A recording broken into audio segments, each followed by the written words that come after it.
When we reflect the morning, it was a typical DLD day. So one question to you, who met a new person during this conference?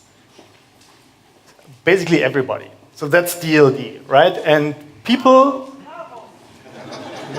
yeah, and people are content, right? If you meet someone and it's interesting and you talk, it's interesting because this person has something interesting to tell you. It's about content. This morning we spoke about financing. It was a great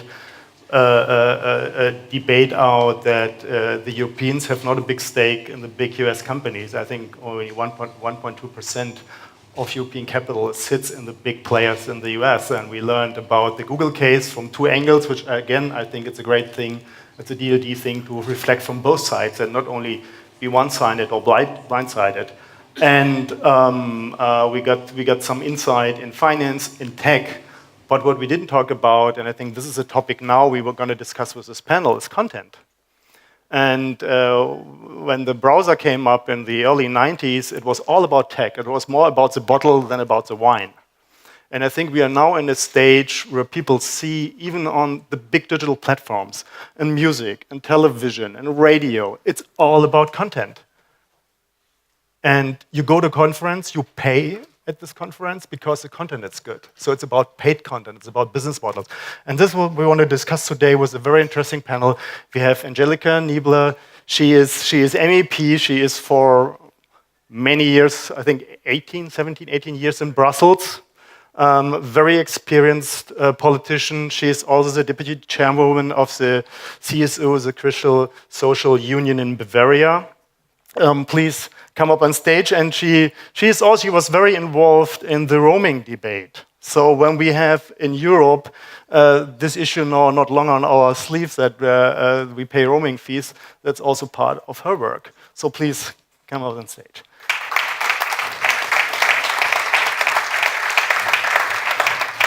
And then you have Holger Enßlin. He's Chief Legal Officer of Sky, but he's also the main distribution guy. So he knows not only the legal end, but he knows also the content end, which is important for today. So please, Holger, come up on stage. And last but not least, we have Florian Drücke. He's the CEO of the German Music Association, representing 250 companies, big, small ones, big labels, small labels, and he also plays saxophone. Please, come on stage, but not today. And so, please have a seat. I sit here. Angelica, please go to my left, yes. And to kick it off, I would like to have Angelica to give us a little bit a state of the union. Where do we stay right now with copyright? There's this proposal on the table, and this morning a couple of speakers mentioned there must be a European way, there must be a European solution for the global change, for the digital challenges. So where are we right now? It's a long debate, it's intense, and it's a very complex matter, but I think you are probably the best person to give us and the audience an update on the situation. Well, good afternoon to everybody. I'm really glad and happy that I can attend this panel, and I'm looking forward to our discussion right now. And I'm, of course, very happy to give you a brief outline of where we stand in the European Parliament right now.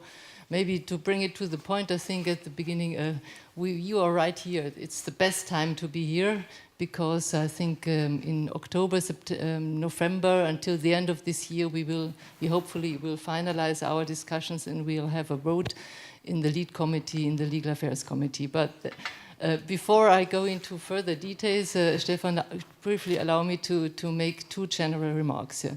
You started by pointing out, we should not only talk about the bottle, but about what wine is inside the bottle. And content is what this panel should focus on. And dear ladies and gentlemen, let me stress from the very beginning, if I'm thinking of what is Europe about, where we have our strengths here in Europe, in the European Union, I think this is exactly content.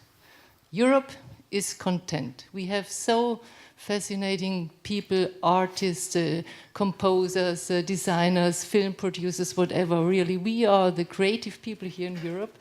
And for that, I think it's important not only talking about tech, not only talking about the financial side of new business models, but let's talk about content. And whenever you talk about protecting copyright, my feeling is sometimes that people think you only want well, you are not moving forward, you are not associated with the new models and what's going to happen in the digital world. No, it's not like that. I think even in the digitalized world, we have to protect our content. We have to ensure that the ones who are bringing in the ideas, who are composing their ideas, who are transforming their ideas, that they really get also a fair share of remuneration for what they are really doing and producing. That is for me very, very important.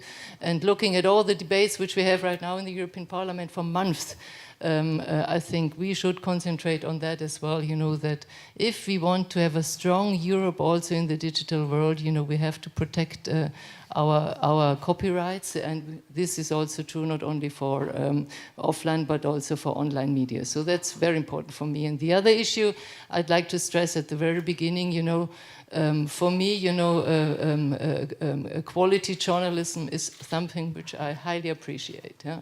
In times like this, where we have fake news, where we have alternative news, I think it's important that we have high quality journalism.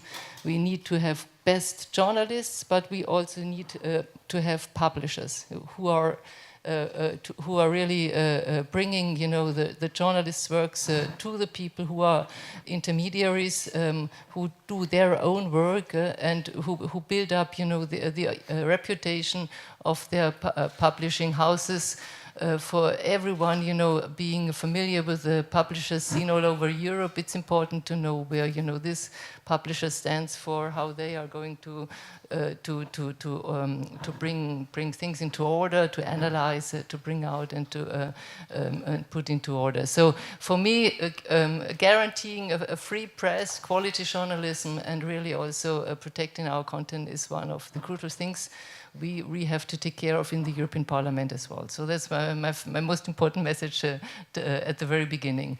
Well, you asked me where we stand right now, and when politicians are on the panel, it always takes quite a long time to come to the point. But I'm now at the point. Yeah, so we have a clock here. Oh, okay, good. I have a look at it. So where we are right now, dear ladies and gentlemen, in the middle, I would say we had a lot of debates and discussions in a lot of different committees. So the Culture Committee, the Industry Committee, the Internal Market Committee, they all, had their view on the proposal from the European Commission, from Günther Oettinger. And right now, we are in the process of defining compromises, talking with each other, also in the various political groups, to find out as to whether there is a line where we have a common approach. We have 3 topics which are really very hot potatoes, which are really debated. That is what I mentioned at the beginning, the publishers' rights, of course, Article 11. The other issue is text and data mining. That will affect you as well in your wording. So Article 3, we have a lot of debates and discussions on that point. And then, Article 13, the responsibility of platforms. That is also where we think to find a good way for Europe. And finally, you're perfectly right, Stefan, we have to find a European solution. It's not a way forward here to debate these issues in all the national member states. We have to find a common approach in the European Union.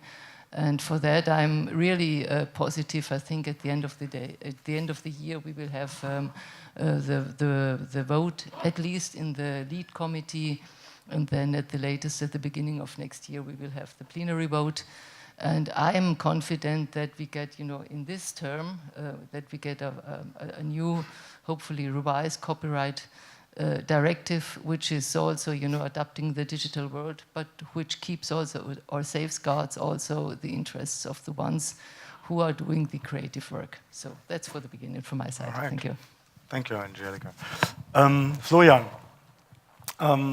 I think it's a really good starting point to say we talk about the wine in the bottle, and we talk in a phase when all creative industry, it's music, it's film, it's radio, it's television, it's newspapers and magazine. They've learned some lessons. They've made their homework. So when you look at your industry, which topics are top of your mind, taking helicopter view? What is really concerning you, or what are the challenges so that the music industry can really recover from that hit? I mean, these guys lost 50% of their revenue worldwide during the digital storm, and now you start, to balance it out. So, I mean, thank you, Stefan. What did we learn? And sometimes the learning is a painful act. And beginning of 2000 and what came afterwards, we saw that we were alone on this trip in the direction of a total digital business. And where we were at that time taught us that we have to be everywhere. We have to be in the cloud, we have to be in the CD business still, we have to be in the vinyl business, we have to be everywhere where the consumer is. And very early, our industry took a decision to go into the streaming age. And that's where we are. That's what the international business is about. We see a good growth. We heard it in the good presentation of Clark. We saw that this is a very, very strong player here in Europe. But what we also learned is we have been alone at the very beginning. Then it was about enforcement. Then it was about strong material law, because you need a strong material law to go in the digital licensing business.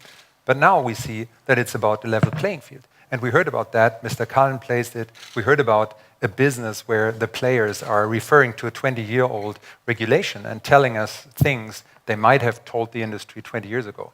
No one could imagine how a platform can enter these businesses. And a platform like YouTube is today still saying, listen, we are just a technical neutral platform. And this is somehow disturbing the market. This is hurting the industry very badly, because they're not paying as much as the streaming partners like Spotify, like Napster, like Apple, like Amazon.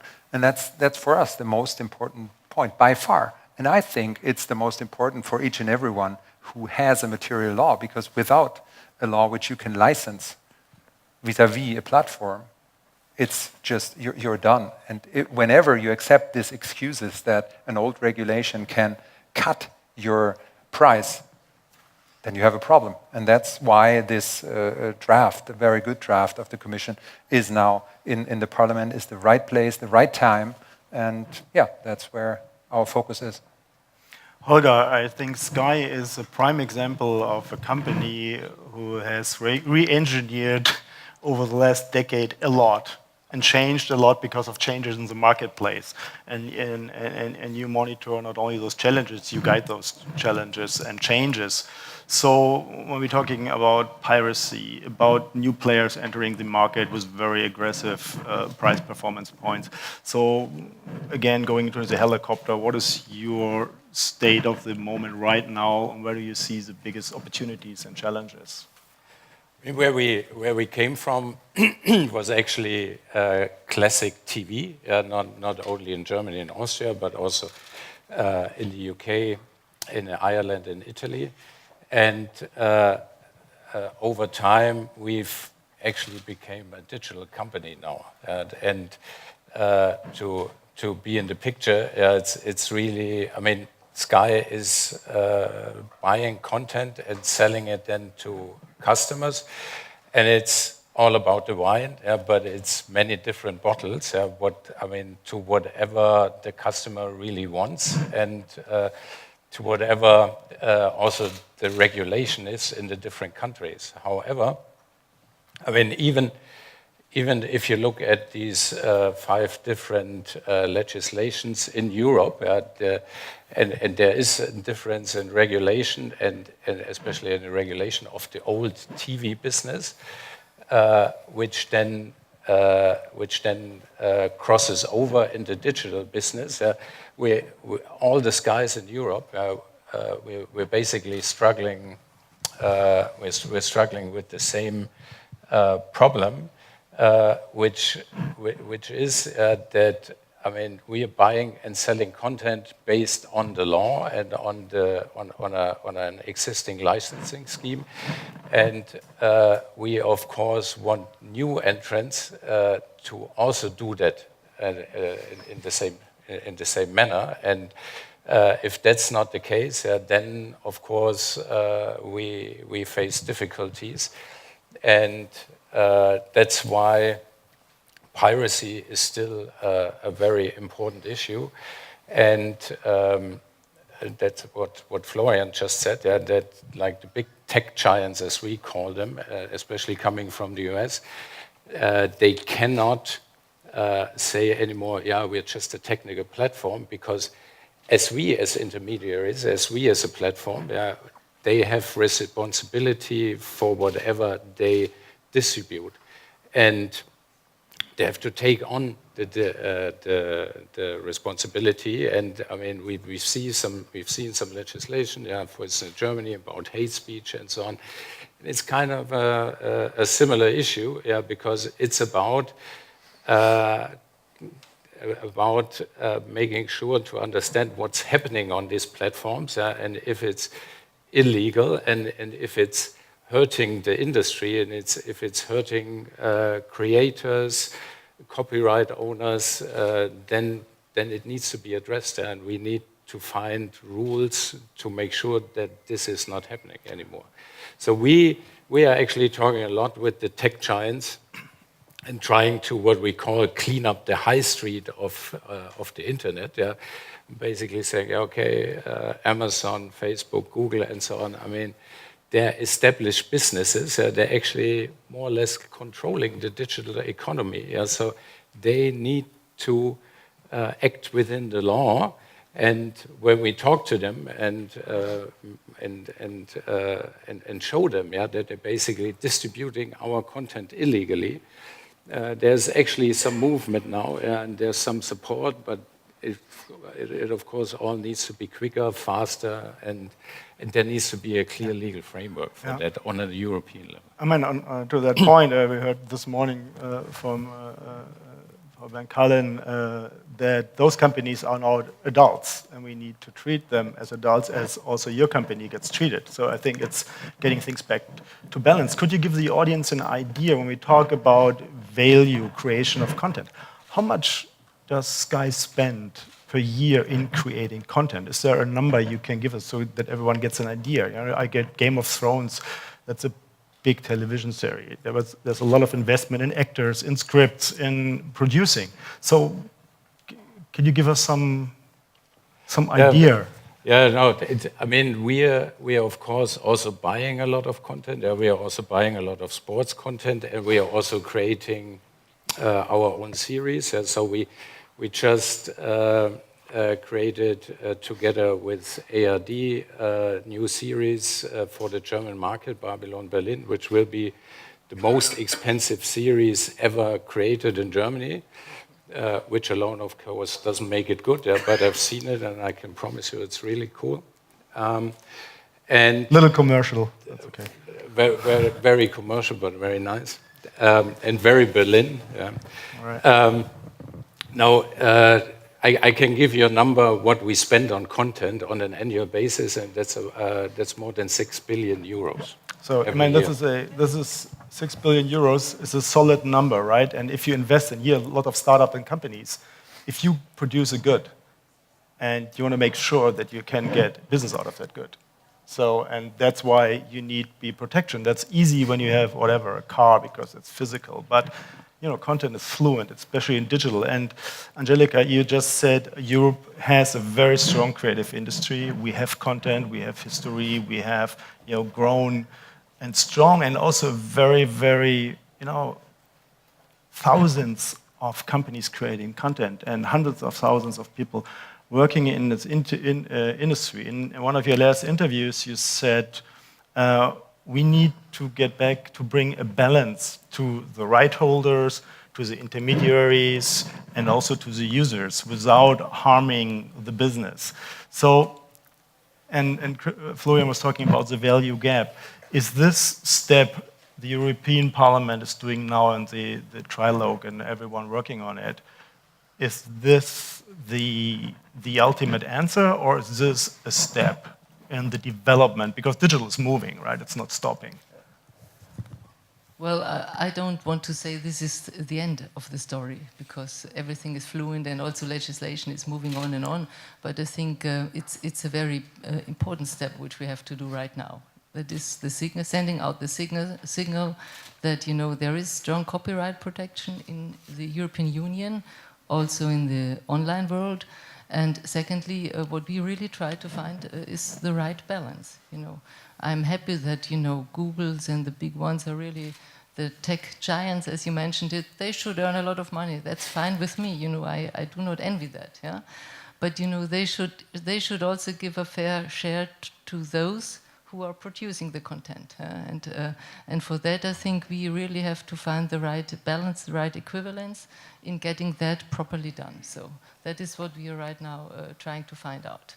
And the other issue is, of course, as regards liability issues. Yeah, you were talking about illegal content. Yeah, an intermediary who is only, you know, submitting content from A to B. Okay, maybe he should not be liable, and he should not have a look at, you know, what is transported.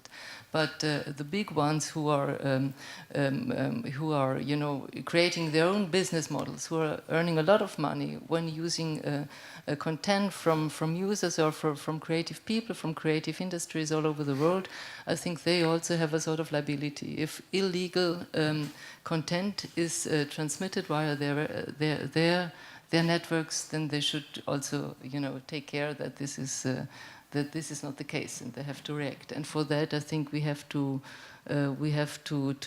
get that issue also properly drafted in our copyright directive. Yeah. And why do you think do we have such a hard time to? I mean, we heard this morning someone said, you know, the Silicon Valley guys did good marketing, so, and hey, don't be evil. Right? Is this still sticking in the head that they, you know, when they make a lot of money, it's public, you know, companies, they, you know, shareholder value, and which is okay, but they should treat it the same way like the European companies. Is this still a challenge? Well, in the debate, or I have my feeling is it's getting, you know, more pragmatic now. Well, right now, you know, we are really working on compromises, and, you know, not publicly, yeah, but when we are all sitting together, representatives from the different political groups, we try to find a good solution.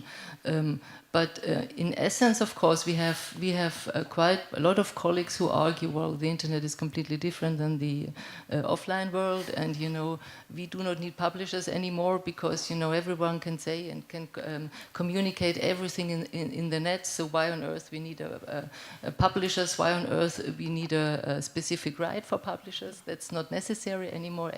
Anyone can comment and send out what he or she likes to communicate. I do not agree on that. Huh? But this is also, you know, the kind of argumentation based on we have a free flow of information now, you know, and if someone is arguing in a way that, you know, there needs, you know, a sort of responsibility, and publishers have a responsibility, for instance, then they immediately argue you wanna kill the internet, you know, you are against free flow of information, etc., which I think is not true. I do not believe in that, but this is the discussion and debate which we have.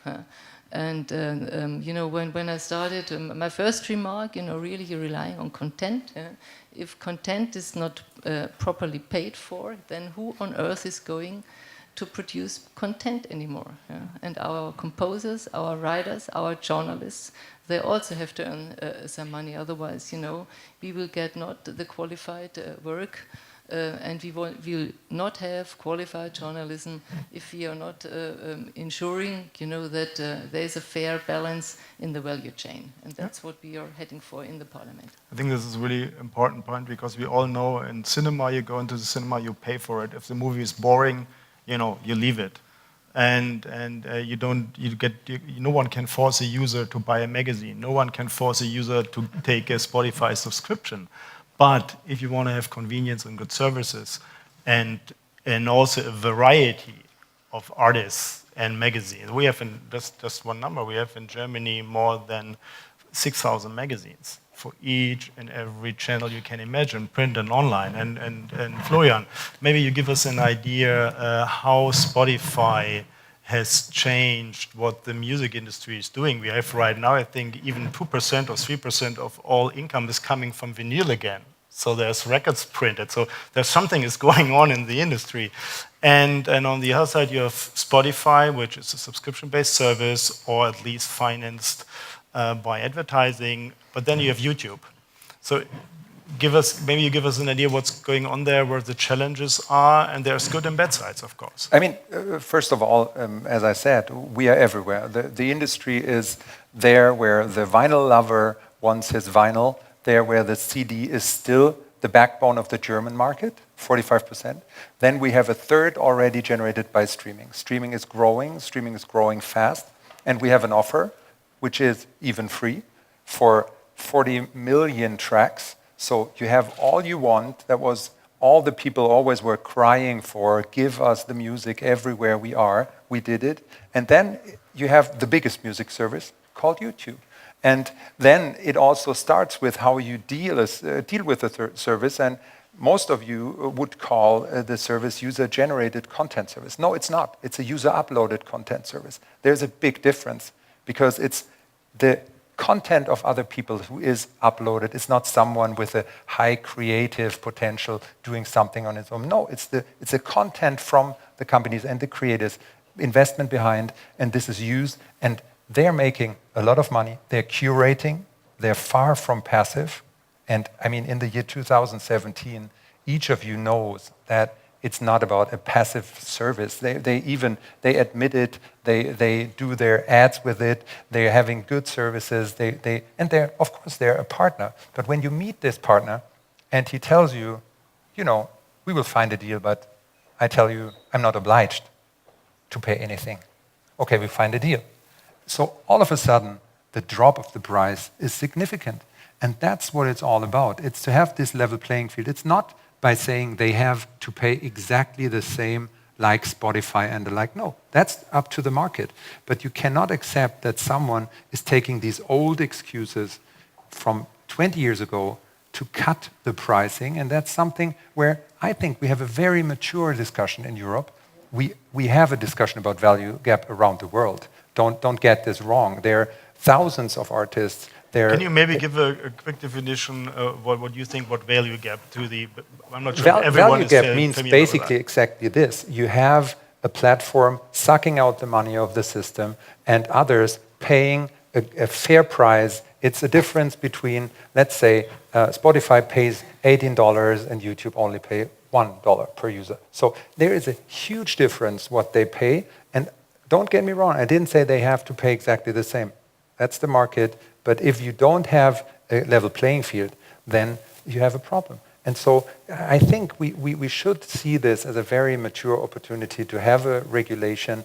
And I was a little bit confused because in some presentation in the morning it was said something like, if there is regulation, then the prices are fixed by the regulator or so. It was a little confusing. No, it is about basic regulation for a market, and then the prices are done. It's not done by collecting societies, it's done by the companies.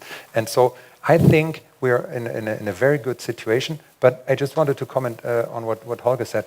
I also would be careful not to mix up all the issues because enforcement is important, but we are still waiting for a proposal for the review of the enforcement directive from the Commission. So that was promised. That's part of the package. The package is very good, very well drafted, but this is the part where I'm very curious to see what they will come up with the core enforcement issues. So this is something where we are now working with regards to the value gap. We're really working on the clarification part, and I think we're in a very good position and a very mature discussion. And we're talking about competition, maybe one addition. If you have 250 members labeled, there's also between your members a lot of competition. Of course. Right? And we all know if one airline owns the flight Berlin-Brussels, Munich-Brussels, what's happening with the prices, right? So I think what you also do, and that's another thing for the balance, keeps the competition going between the creatives. And Holger, we spoke outside about the piracy question. So and maybe also YouTube and other channels. It's not only YouTube, but that's the biggest. But there's also other channels where content gets distributed for free. So what is this the biggest threat you face at the moment, or is this just one and there's a couple of other challenges you need to manage? Some you can manage by yourself probably, but some you need some framework you can rely on. No, if we think about copyright, it's one of the two issues. The other is territoriality, but piracy is of course the one big issue.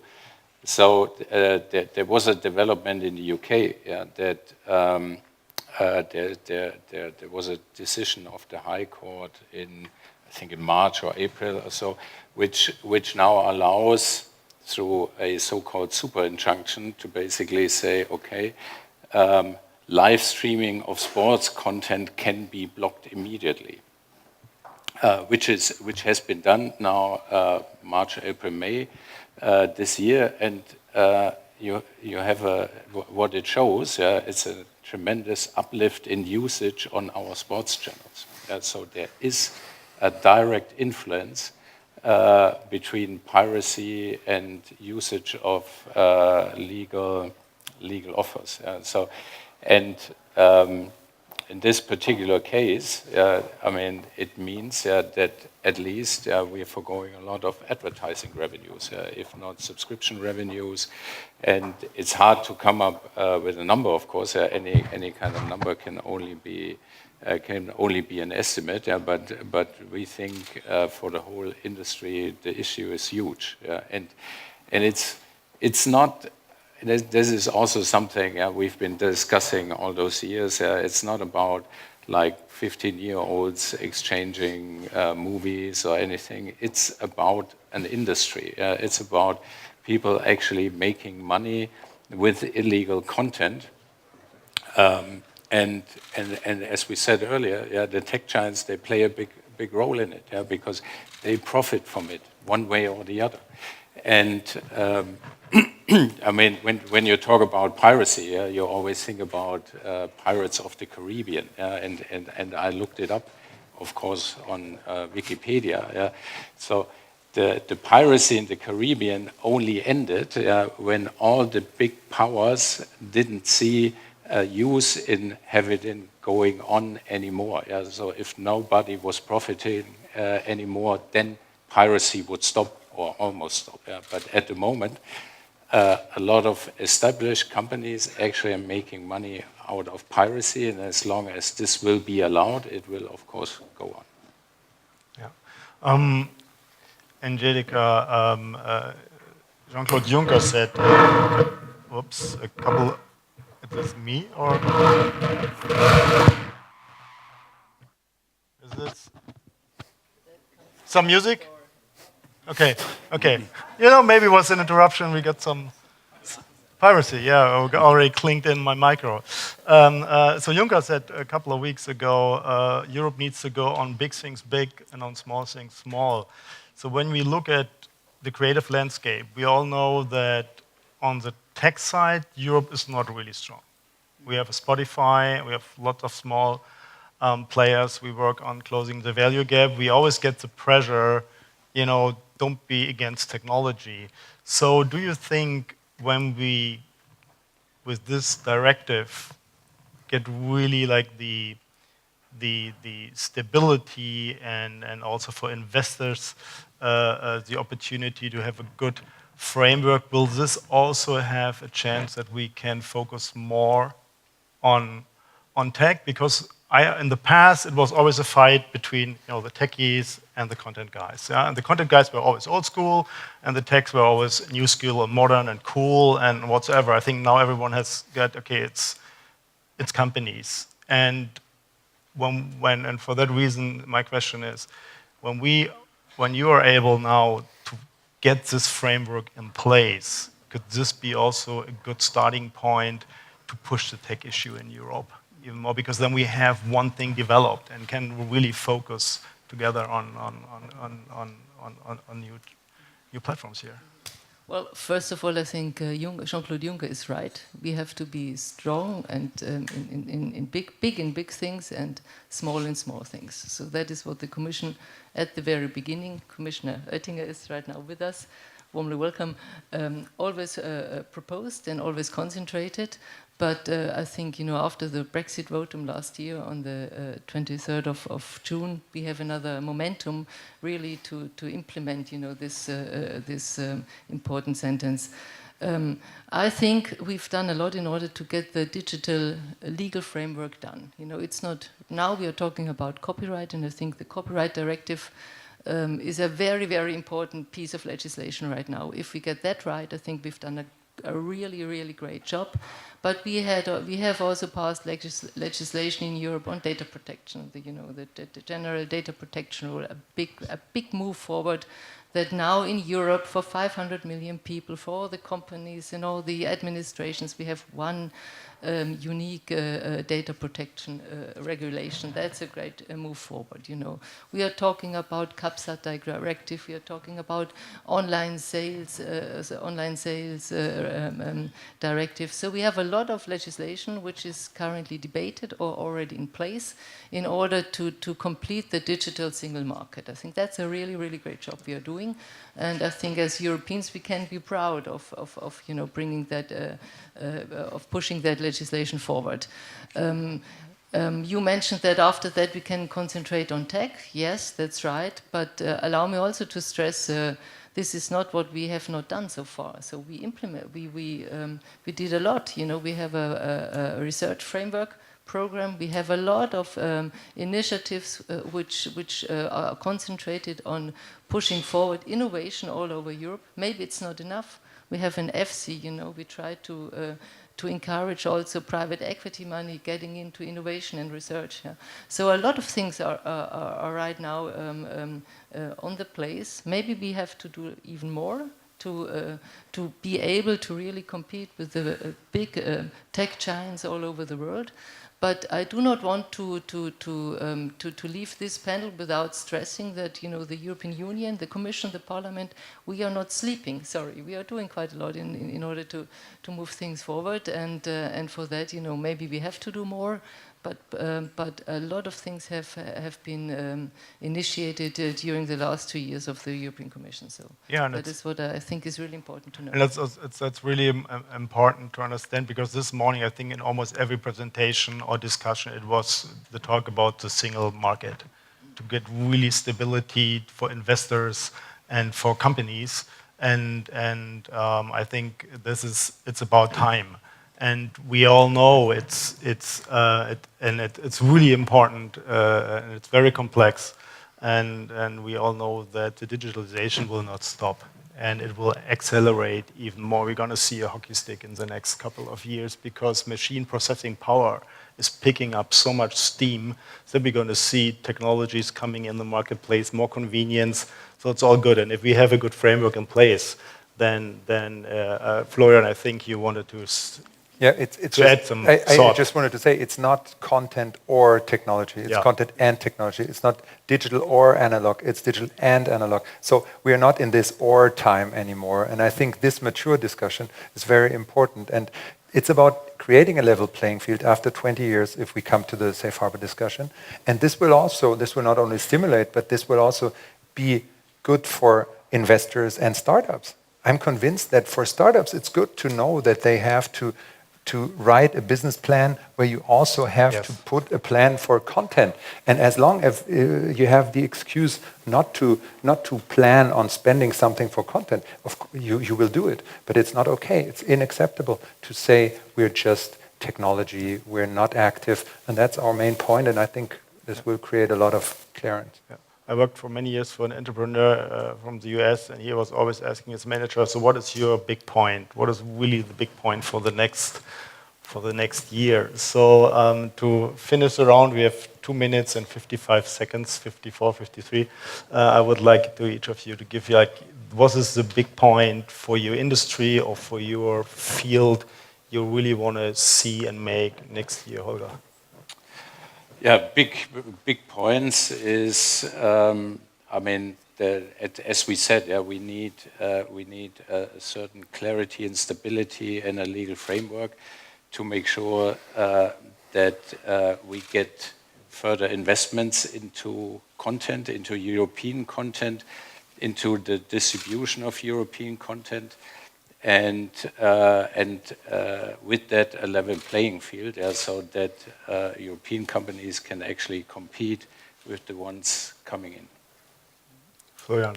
It is to get a strong sign from the Parliament in the copyright reform in the value gap after a very good proposal of the Commission. And Commissioner Oettinger worked very hard on that. And I think, if I take a big point on the German view, I think that it is important that Germany is taking a real approach to discuss this issue in more detail and to take a positive position on that, because it's kind of a hesitant situation at the moment. Of course, we have elections now, but still, this is so important, and the issue is on the table. It has been discussed for years, and so this would be the big point, and this would stimulate the market and lead to a great variety of content, of music, film, and you name it. So that would be the big point for next year. Yeah. Angelica, you had the opening remarks. You have also the closing remarks. Oh, that's very kind. So I think completing the digital single market, this is one of our top priorities we should concentrate on. But of course, Europe has a lot of other big challenges ahead of us. So, fighting against terrorism, the migration crisis, which we have not yet found a proper solution for. We are working on it, but a lot of things are going to happen. Building up our security policy here in Europe. So we have quite big things, really, where people, I'm coming right now from Munich and Berlin, and I'm campaigning also, for our German federal election right now. So I have a lot of contacts with my people at home. And people are really desperately hoping for solutions in Europe, for the big problems which we have, or the big challenges which we are facing right now. And that, I think, is our task and duty. In Parliament, we have another 2 years now to do our job. And for me, it's important to get out and campaign for the next European Parliament elections in 2019, and showing that, Europe can deliver, and that we all need a strong Europe, in order to solve all the questions which are laying ahead of us. Thanks so much, and thanks to the audience for being, aware. And I think the content was good enough, and the room was getting more and more filled. So I think it's a good signal. Thank you.